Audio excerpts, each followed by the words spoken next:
مولانا قدرت اللہ صاحب قدرت کہتے ہیں کہ نعت لکھنے کا یہ سامان بنا لوں تو لکھوں، نعت لکھنے کا یہ سامان بنا لوں تو لکھوں، مشک و عنبر سے دہن اپنا بسا لوں تو لکھوں، واہ واہ، چشم حوران بہشتی کا میں کاجل پالوں، چشم حوران بہشتی کا میں کاجل پالوں،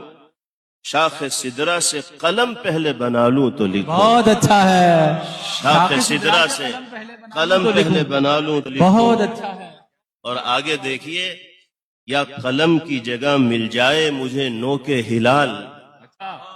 یا قلم کی جگہ مل جائے مجھے نوک ہلال، صفحہ شمس ہے خالی اسے پالوں تو لکھوں، بہت اچھا، صفحہ شمس ہے خالی اسے پالوں تو لکھوں، واہ،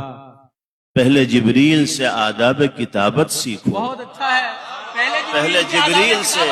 آداب بہت اچھا ہے، کتابت واہ واہ واہ سیکھوں، واہ، عظمتیں اسم مبارک کی لکھا لوں تو لکھوں، آہا، عظمتیں اسم بہت مبارک کی لکھا لوں تو لکھوں، عمر بھر پہلے پڑھیں دل سے درود اور سلام، عمر بھر پہلے پڑھوں دل سے درود اور سلام، پھر سراپا کو میں آنکھوں میں بسا لوں تو لکھوں، پھر سراپا کو میں آنکھوں میں بسا لوں تو لکھوں۔ سچائی ہے اسی کیفیت سے ہر وہ شخص دوچار ہوتا ہے جو نبی پاک علیہ السلام کی شخصیت پر قلم اٹھانا چاہتا ہے، چاہے نثر کی حیثیت سے لکھ رہا ہو یا نظم کی حیثیت سے لکھ رہا ہو۔